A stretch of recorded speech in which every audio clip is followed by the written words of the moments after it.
Welcome to Financial Garden Live, where we plant financial seeds every week so you can grow in our 6 areas of focus.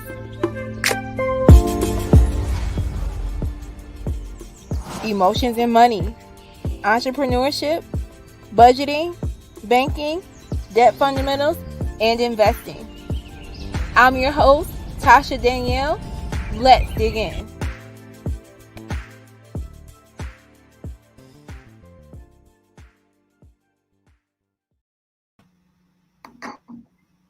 Hey everyone, welcome to Financial Garden Live. I have a very special guest with me today, Cain Jr. He is the CMO of Eland Tax Services, CEO of Abundance University, founder and CEO, I should say, of Abundance University. And Abundance University is a Ohio-based, so Midwest gang, shout out, based financial literacy company that teaches financial literacy to kids and adults.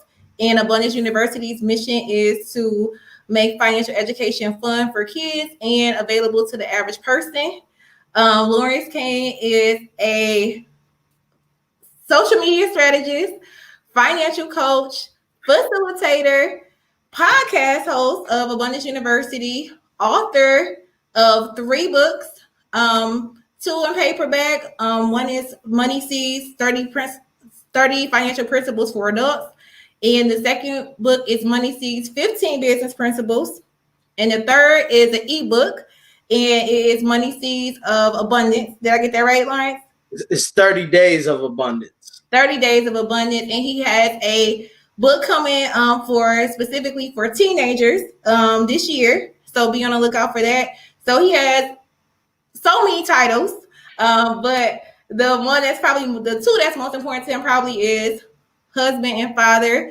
He's a husband and father of 3 kids. One is a budding entrepreneur. We're going to talk about that a little bit later on in the show. So we can talk a little bit about how parents can talk to their kids about money and how he's truly creating a legacy with his son on his own. But back to all the titles that he has, Lawrence has Abundance University.net. Check it out, because along with the books, the podcast, he has some amazing merch for sale and just so much more. So many free gems and affirmations and newsletters, all of that. So definitely check him out. So without any further ado, welcome. Did I get everything right? Miss anything? Hey, it felt like you weren't even talking about me. I'm like, who is that? No, I appreciate it, man. Again, it even though it sounds like a lot, man, the bottom line is we just trying to help our people, right? Sow them seeds, plant them seeds to ultimately create generational wealth and financial happiness while we still living. So thank you. No, you're welcome. And speaking of building, planting seeds, 10K with Amina is still growing strong. You see it on the screen. 10K with Amina is Financial Garden's mission to teach 10,000 kids about entrepreneurship with Amina's bracelets. So head over to financialgarden.com to purchase one for yourself, your kid, or a kid in your life. And let's get to talking to Lawrence, okay? So again, thank you for coming on. Why I had brought you on is because of what I see in all the information you provide on social media, and for featuring me on your podcast, which I really loved our conversation. It just flows so naturally. Mm-hmm. Absolutely. It's one of the best episodes that we've done this year. And I just appreciate you. I mean, a lot of people, for those listening and watching right now, I mean, we met on Instagram, right? But yeah. I mean, just what our vision, our mission, everything just plays in a part. And I'm a big believer in, one of the principles in my business book is build with the builders. So I see you building, and I want to, be of value to you on your journey, because iron sharpens iron. So yes, I'm excited. No, I agree with you on that. So, okay, we talked about, we use perfect segue into builders, right? So how did you start Abundance University? Because you are just grinding, and Abundance University is just growing. So how and why did you start Abundance University? Sure. So just a long story short, I didn't come up knowing too much about money other than making it and spending it. Had some situations that, I was like, wow, how did I get here? And it's just because I didn't know what I didn't know. Went to school for business management, and after I graduated, I decided I wanted to work in banking because I wanted to learn more about money. I'm like, hey, I want to continue my education while still getting paid. So instead of going to get a bigger degree, I went to go get some money and learn about it. So I worked there. I come from finance, banking. I did financial aid at a local college. I did private lending for 4 years. And while I was at that private lending company, I was blown away by a lot of adults that were twice my age that didn't know the difference between a routing number and an account number. And I was like, man, I got to do something. I want to start, really teaching people the basics of money, because while I wasn't making the most money, I definitely I had financial happiness. I wasn't stressed about money, even though again things were still happening, but I just developed these principles along the way. And that's, again, fast forward, I started Abundance University in 2015 with by doing financial empowerment seminars, and then we start growing to different services and products like one-on-one financial coaching. We facilitate our money seeds programs for schools virtually now since the pandemic, which is still a blessing because these kids, no matter how they learn, they still need this information. Again, the author of 2 books. Here they go right here. Money Seeds 30 Financial Principles and Money Seeds 15 Business Principles. Again, right now it's been 5 years since we started. So my biggest why is I'm tired of us not knowing what we don't know, while other people, other countries, other cities, right around the corner from us, there's differences in how our people are brought up. So I'm like, man, I'm gonna change it. That's where my legacy is gonna lay, is helping our people become better with our finances, both in the tangible sense, but also in the mental sense, because money isn't everything. But we do know that it's important in a capitalistic society. No, that's facts. And if you are tuning in, make sure you are tagging people and sharing this video, because this man has experience not just with financial coaching, which we're going to get to in a second, but just like he just shared, banking, private lending, and just truly seeing firsthand the gaps that people have with not knowing the basics of money. So definitely tag and share as we're doing this podcast, or virtual podcast, live podcast, and drop any comments that you have or questions that you have as we're talking about different things. So okay, you said we don't know what we don't know. I say that a lot too. So you provide financial coaching. So what I always promote for people to seek help, right? Seek help with people that actually know what they're talking about, qualified individuals. But I feel like I'm a broken record, right? To find someone to hold you accountable, different things like that. So what is one of the best success stories that you have when it comes to financial coaching, just so people can see why they should consider it and to really do better with their money? Right. I think one of the biggest things is taking the stress off of people, right? Sometimes we're our biggest critic, and I pride myself on being able to really empower my clients first and foremost. I'm not going to be responsible for your financial success if you're not willing to take accountability and ownership of it, because I don't pay your bills. I don't, financial coaches, we don't get access to your bank accounts and things like that. So obviously I can't do everything for you. However, I provide that sense of security from a mental and psychological sense, right? Some people have been financially broken, right? They've been in relationships where they've been broken because they may have felt bad for being a breadwinner, and they were verbally abused and made it seem like it was a bad thing to make money. Some people did things, like all of us, right, in our 20s, did things and accumulated bad debt. And some people still feel bad about them decisions, and it's like, no, let's take a step back and look at where you are. You can pay your bills on time without feeling like you have to borrow money and go into that type of cycle. So the biggest success story from a client standpoint is really just taking somebody and giving them a plan that is easy to do without feeling like they're sacrificing.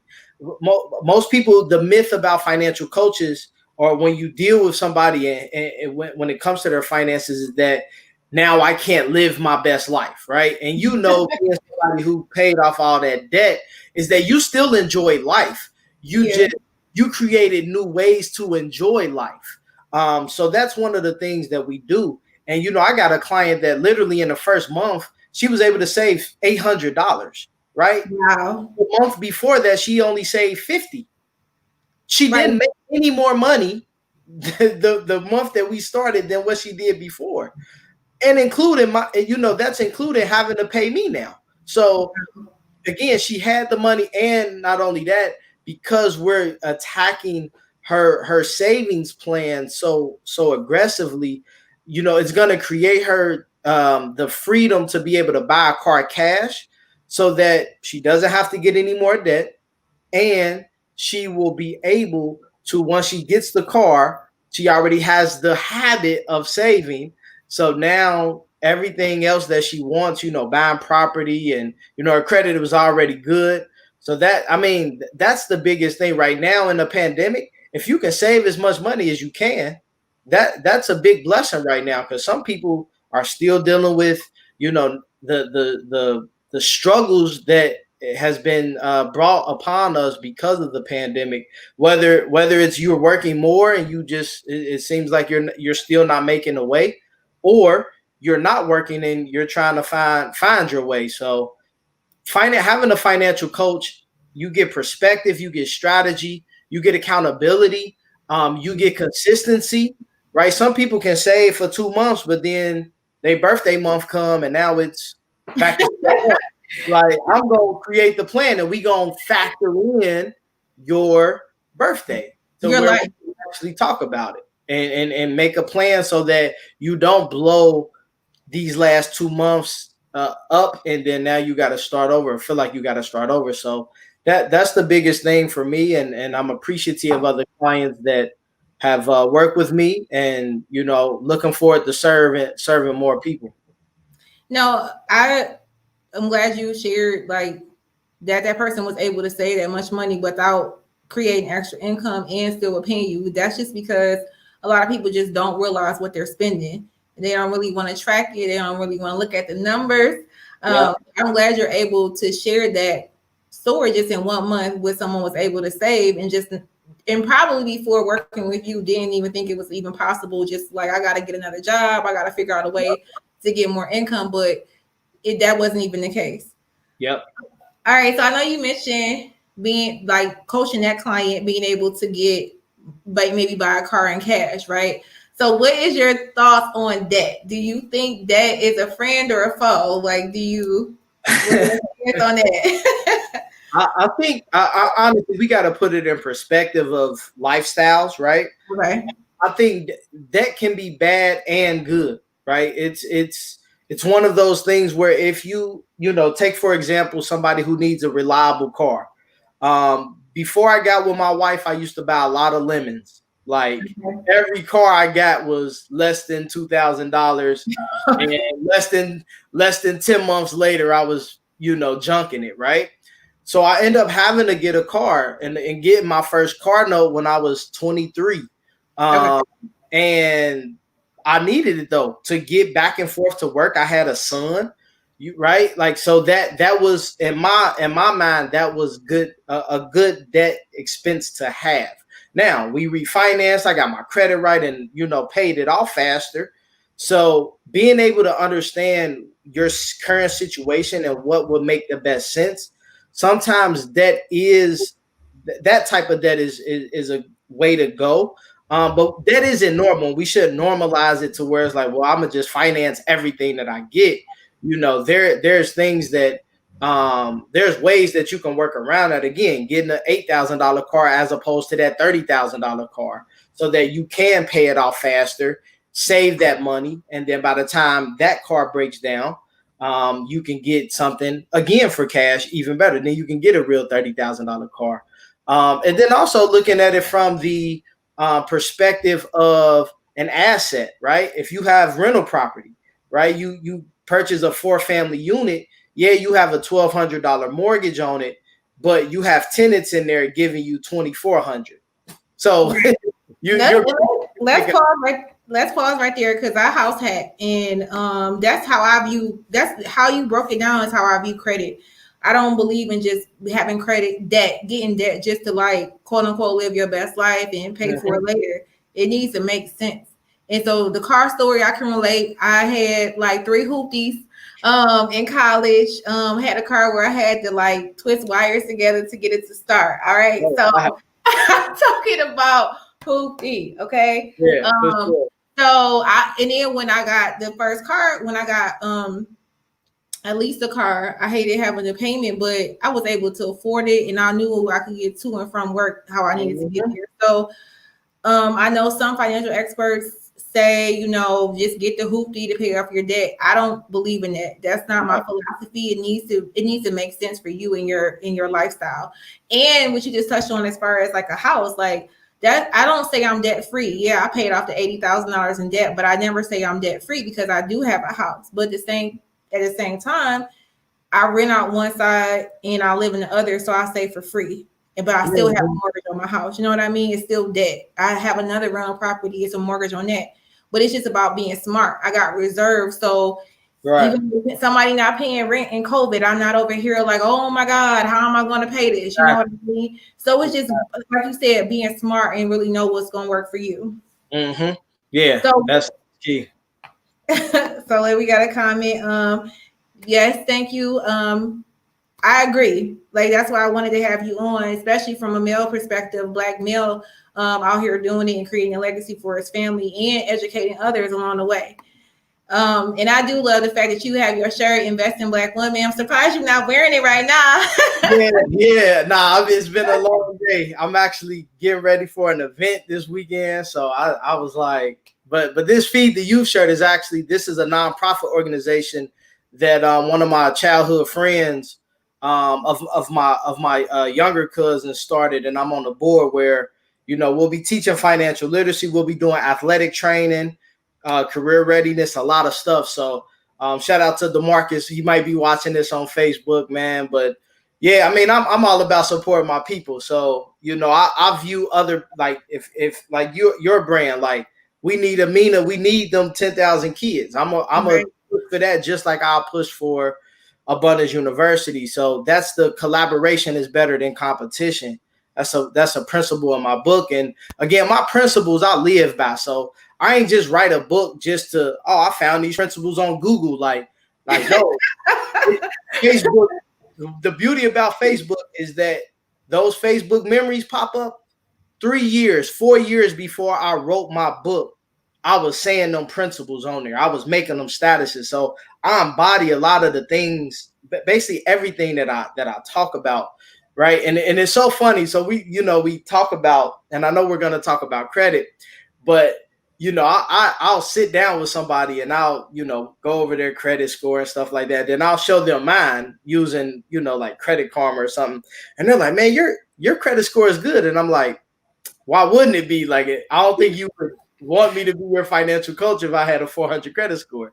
Right. And there's no shade to anybody with one. It's just, I'm not going to be somebody selling something that I don't embody or I'm not already there. Right. So it's important that, we, value stuff. And again, I value Black women. So that's why I made a shirt called Invest in Black Women. So.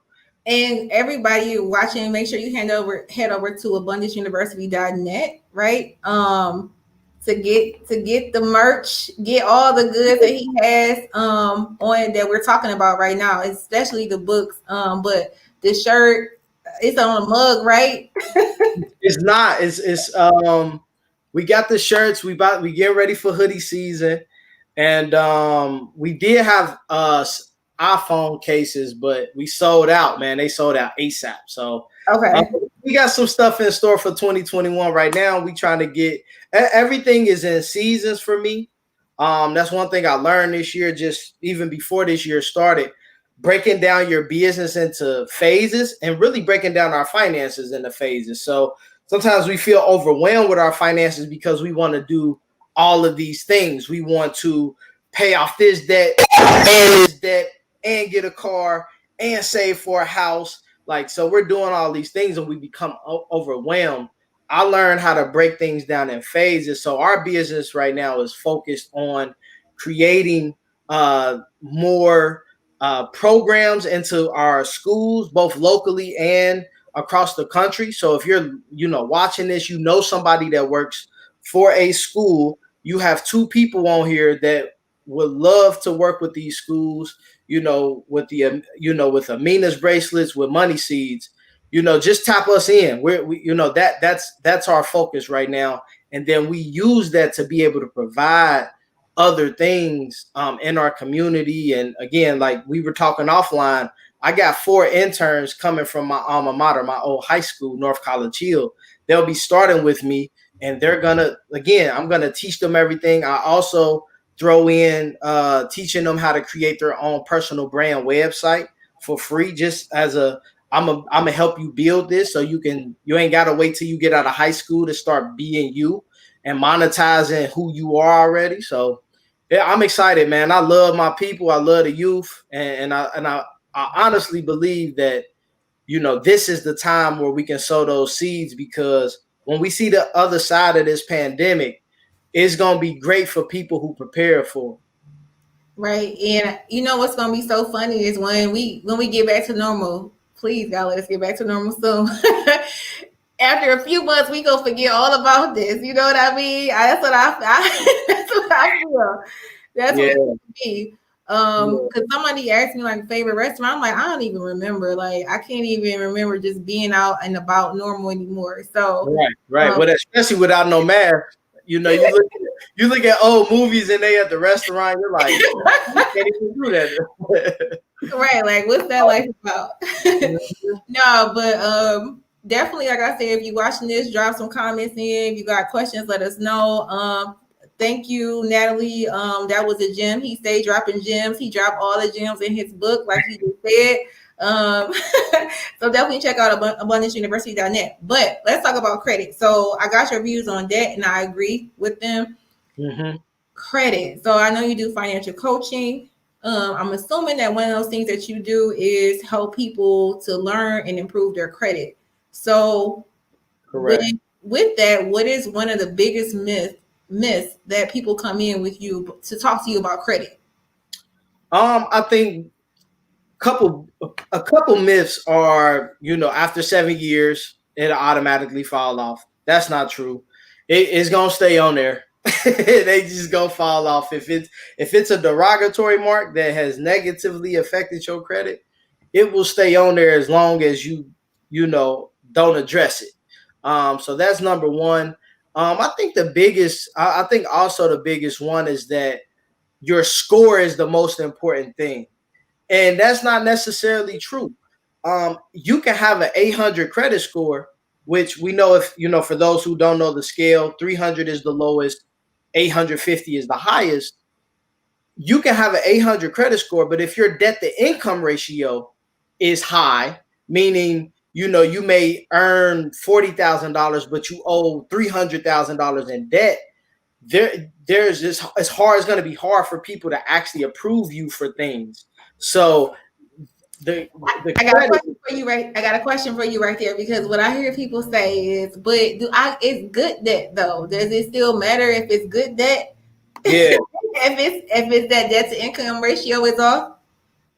um Not, I mean, we got to look at how are you actively managing that good debt, right? Like if you're just paying minimum, like my goal is to, if I'm going to get investment property, I want to use a piece of that to pay it off fast so that I can start using that to invest in other properties, right? Because the Right. more equity you have in that property, you can use that to literally get another property. So I think it's all about the planning and how are you moving on your day-to-day moves, and what do you view your long term will be with that debt. Because some people sit on a lot of debt and it's like, yeah, I own this, but it's like, that's what, when we look at 2008, the problem was people owe so much on those houses. When the bank came to collect, it's like, nah, I really don't have $80,000. But you was just making, that was a rental property. You should have had money saved up to do something. So it's like, I'm just big on, if you don't need it right now, like, this is not the time to be trying to do so much and try to, play with, Instagram millionaires is what we call them, and what we see, to where they showing how you can get started in real estate. If you're really not trying to build, that's where that's where you want to make sure you're being around people that really understand stuff. Seek advice, not just from financial coaches. Look at people that have built successful real estate. How did they manage their debt during that process? All of that. There's all these books we got out here. It's important that you get that game before you start jumping into an arena that you're unfamiliar with. No, I agree, but let's I kind of threw that random question in there because it's people always like, but I got good debt because I got student loan debt, so it's kind of like an investment in myself, and that don't really have that much impact. So I'm bringing it up if you're just dropping in. We're talking about the biggest myths when it comes to credit scores and what your credit score can get you. And Lawrence brought up the good point of debt to income ratio. You can have an 800 credit score, but that debt to income ratio ain't right. You may not get what you're trying to get with debt. So I kind of changed. I threw that good debt, bad debt question in there, but you were on a roll. So what's another myth that you have that people have when they come to you? Yeah, another one, specifically when it comes to like a lot of credit repair stuff, right? People come and they're like, hey, if I send this letter, they'll take it off my credit. And um in theory, they do take it off, they do remove it, because these collection agencies have 30 days to respond, and if they don't respond, then it gets removed. But what can happen is it can also come back on your credit. So just as fast as you got to remove, then you think you're good.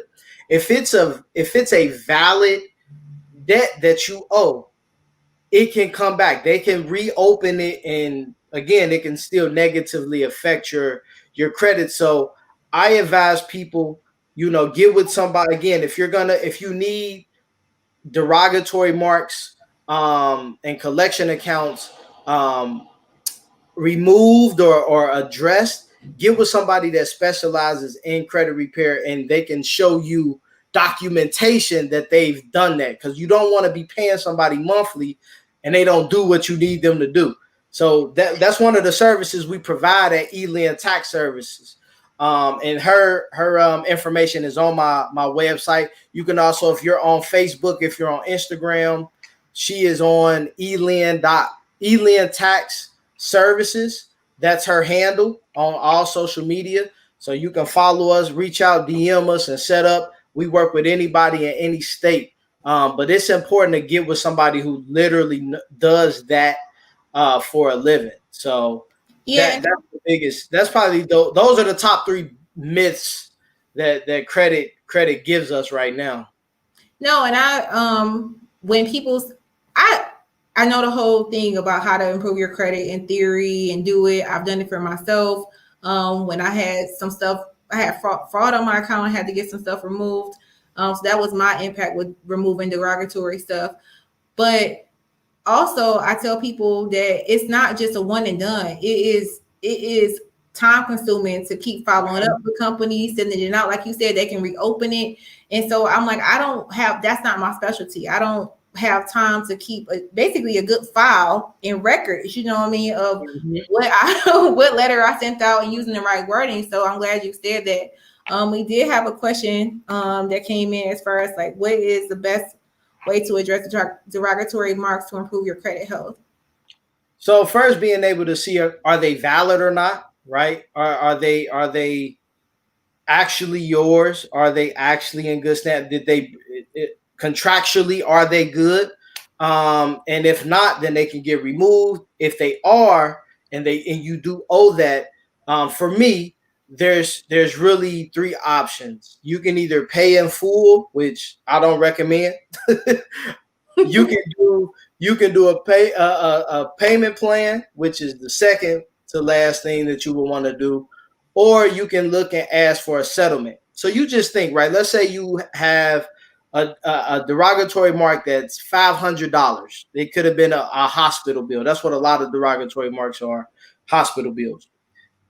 That collection account, that collection agency is in a pandemic as well.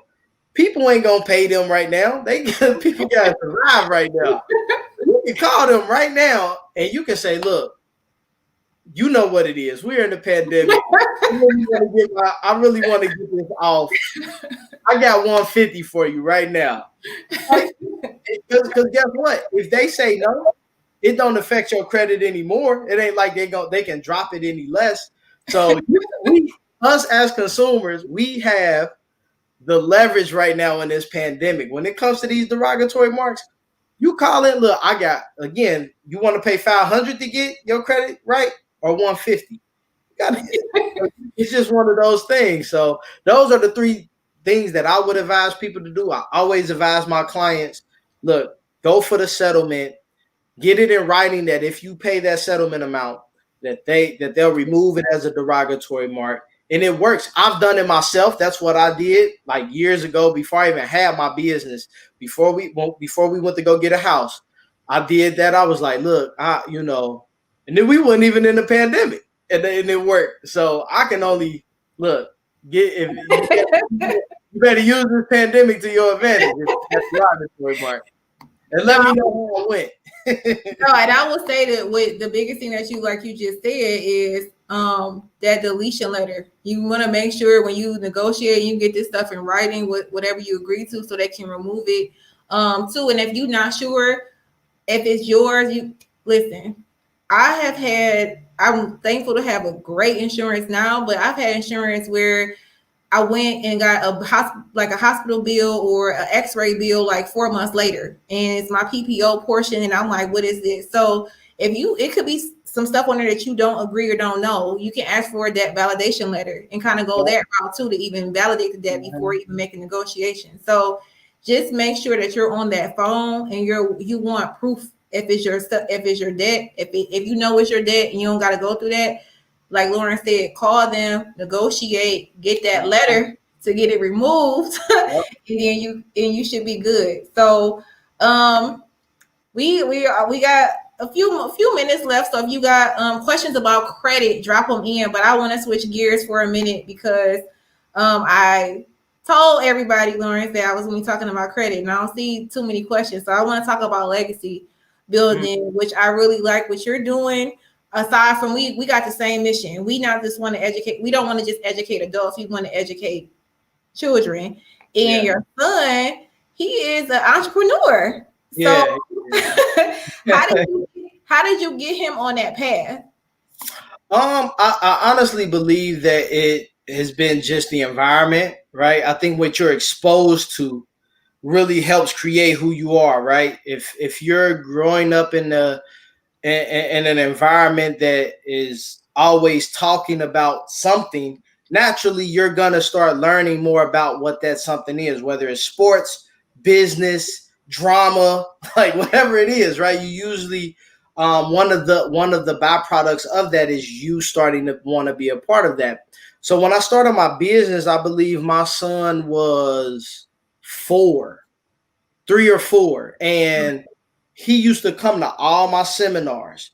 He would, if he there's pictures of me on the phone at my computer, him sitting right next to me. And, at an early age, that's what that's what it was. And his mind is a sponge. So he asks questions and those things that most kids wouldn't, because their family just might not have entrepreneurs around. he started. So as far as what he does, he's an artist. So if you look behind me, the Nipsey Hussle picture is he drew that. I drew the other one. Cause so people like where he get it from. He got it from Pop. But he get your claim to fame, get your proud. Yeah. So and he also has an Instagram account, Art by LC3. So definitely support my son. He just turned 9 last week. What's his IG again? Art by LC3. Art by LC3. Yep, Art by LC3. So yeah, he is somebody who really loves drawing, and then people start, as I started to post his drawings, they were like, "Hey, I want to pay. Like, is that for sale?"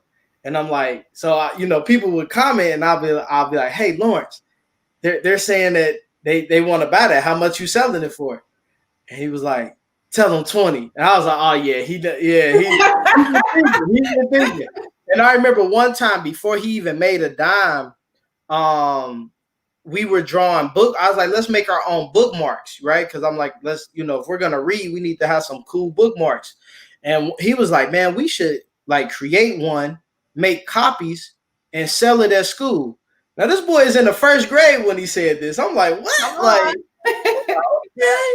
So I mean, and shout out, I do want to. I would be remiss if I didn't shout out D Lamb. He's a barber here in Cincinnati. He was the first person to pay my son for a drawing.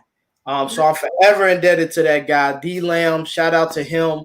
But he was one that was like, he said, man, you got to cultivate that. Don't let that fall by the wayside. So again, that was 3-4 years ago, and as you can see behind me, we're still building that. So he is such a good kid, and again, he wants to really become an artist. He wants to eventually design shoes. So I'm gonna keep it going. Do I got his IG right? Is it spaces on here? Let me check. I believe that is it. You're on here, and then it's gonna be some replays. Definitely check out his son's Instagram. That's it.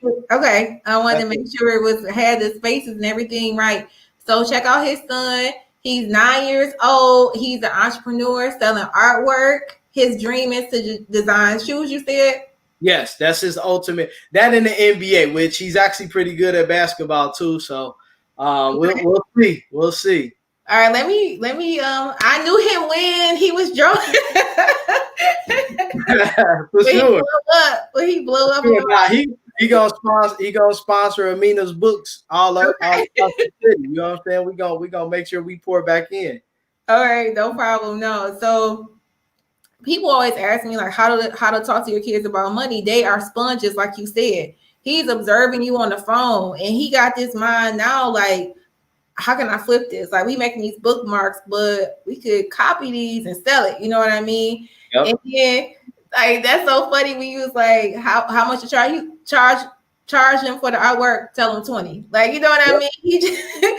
So my point is that kids are watching you, and I always say that, like, whether you talk to your kids about money, they're going to develop their money habits from watching you. So you might as well have the conversation with them, so they actually know they're not just guessing. So I just think that's so important, not even just about entrepreneurship, because I want kids to know about entrepreneurship so young, honestly, so they can know that they can make their own money. They don't feel like they can't make money unless they got a job or they doing chores around the house. You helped your son monetize talent, and that's what I tell parents all the time. Everything they do, some parents feel like, well, I don't want them to think like everything they do is about money. I'm not saying that. I'm saying that they need to know, they need to have that lane to know that they can be empowered to do that, right? So I honestly believe that it's about being a producer versus a consumer. So we all, and I don't know if I posted it. I know I scheduled it if it didn't post yet. But producers and consumers have the same 24 hours. Now, everybody is a consumer at one point in time, right? Whether we buy, whatever we buy, we become consumers. We can consume information. We can consume entertainment. But at some point, you have to produce. You look at even somebody with a job. If you don't produce, you're the first one out. If you don't produce in your business, you don't make money.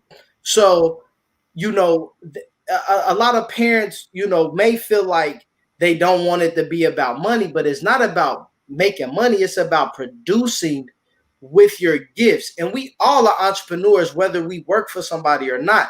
If you work for somebody, this is what I heard, and I was like, wow, this makes sense.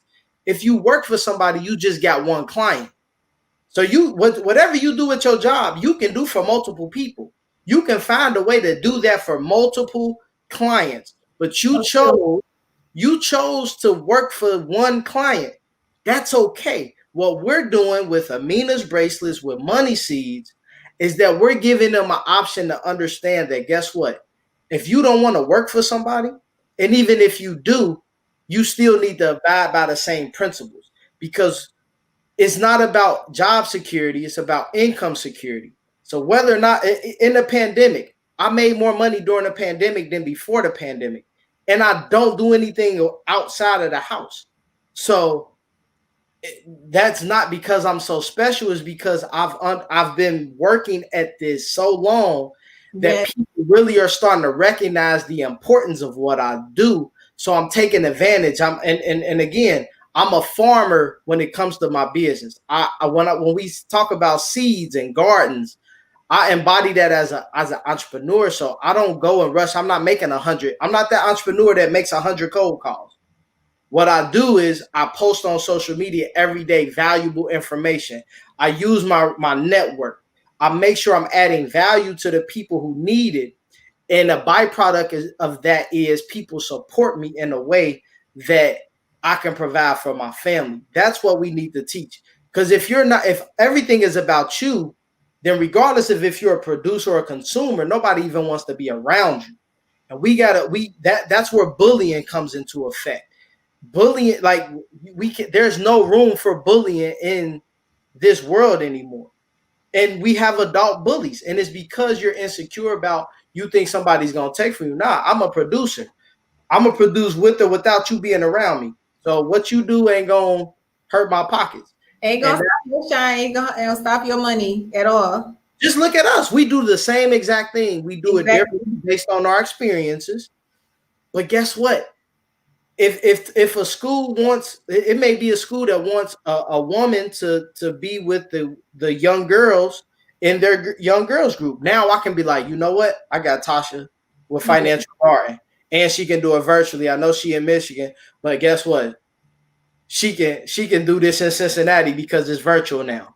Yeah. So now it's just helping edify the ultimate mission without us feeling like we gotta compete with one another. I mean, if I gotta compete like that, I'm competing with enough stuff. I'm competing with sleep and all. You know what I mean? Because we brought up my son, but I got two other kids. I got two daughters that are daddy's girls, and again, I want to make sure that I produce what I need to do while they're at daycare, so that when they get home, I can just be daddy, and I ain't gotta be on all these different calls and stuff. I usually take 1 or 2 calls in the evening per week. I limit it. I got two things that I can do in the evening. After that, I shut everything down. I'll do it on the weekend, or I'll make sure I try to schedule it in the morning. This is one of them things that I'm doing. But and that's again, guys, if you don't take anything away from this, your finances you control, your life you control, but you got to sow them seeds. Like, it's just not going to happen for you because you say you want it, or you've been at your job longer than somebody else has, or like it just ain't it ain't that, man. Like, you got to really want this so bad that you willing to not sacrifice but make everything worth it. Like, I don't sacrifice anything in my life to where I got it. I just make adjustments. I wake up at 5:30 a.m. every morning to go work out because my health is valuable just as much as making some money. So I'm gonna work out every day. I'm gonna work my business every day. I'm gonna make sure my wife good every day. I'm gonna make sure my kids are good every day. All of those are non-negotiable every day. Like, Listen, you done dropped a whole word. I would have like raised my hand and like you out here preaching. Listen, you said consumer versus producer, income yeah, security. You an entrepreneur, even if you work your job, you have one customer, which is your employer. Like you just dropped so many, you not drop, you sold so many seeds with your money seeds, which he got 2 books about money seeds.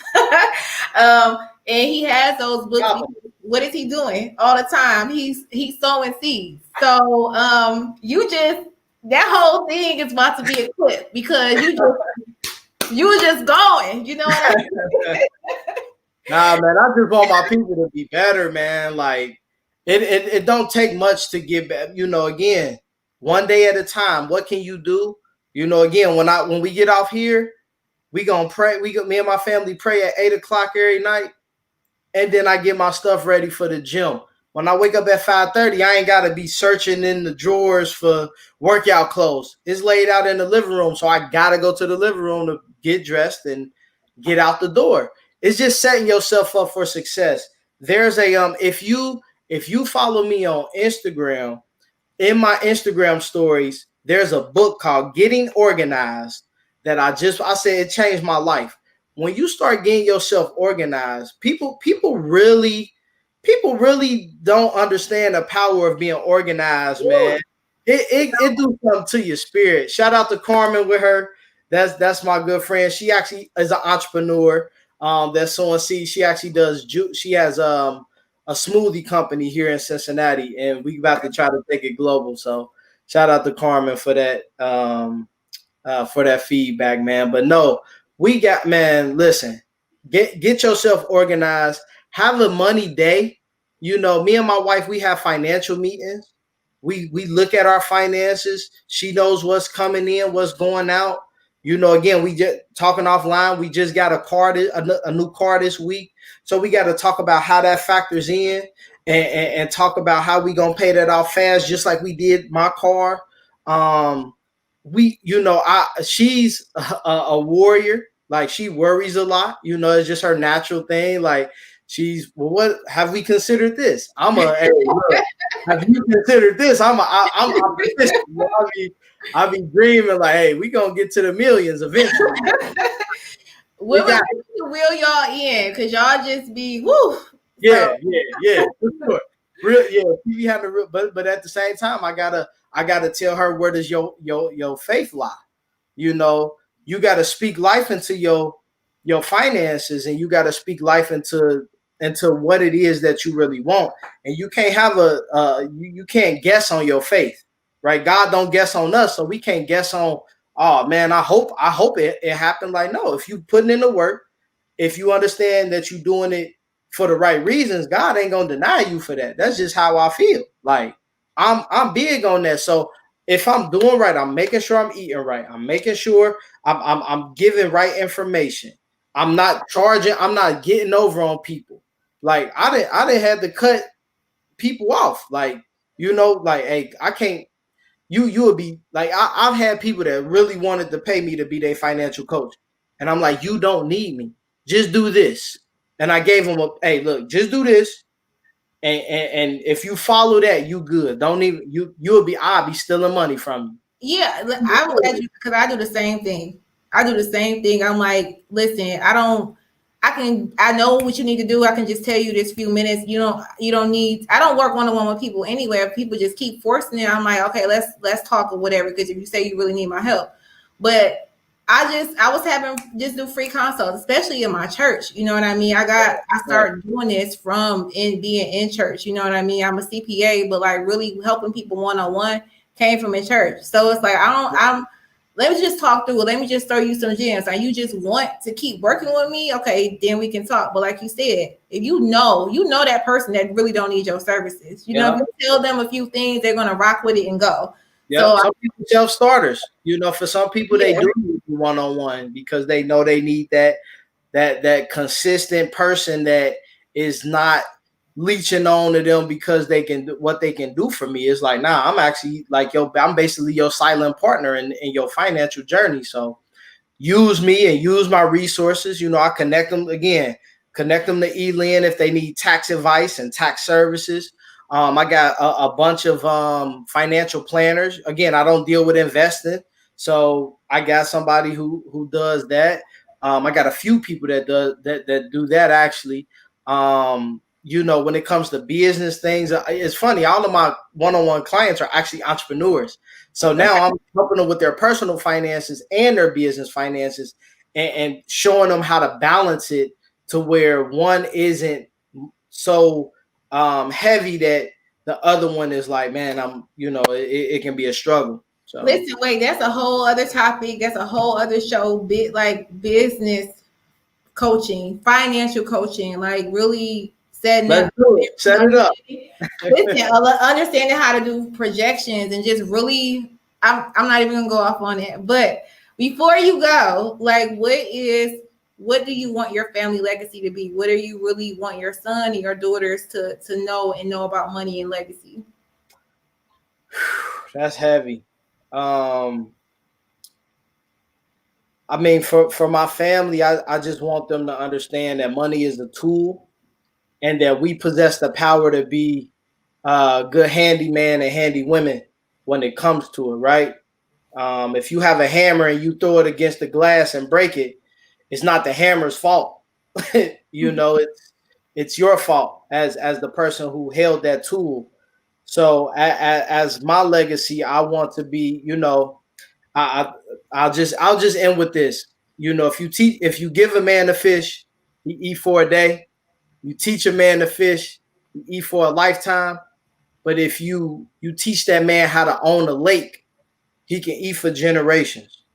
And right now, I'm teaching my family how to own lakes and what to do with that lake while you have it. So that's my biggest thing for my legacy, is that I'm after lakes. I can care less about the fish. I just understand my process is going to be my process, and some people just won't get how I move. All right. Well, that's a perfect way to close. Thank you for being on. I know you about to be everywhere with these clips because you sold so many seeds. So thank you again. And everybody who watching, share this live. Show Lauren some love on his page on IG, and make sure you share this video and tag people that you know need to hear this. And I'll see you guys next Thursday. Bye. Take care.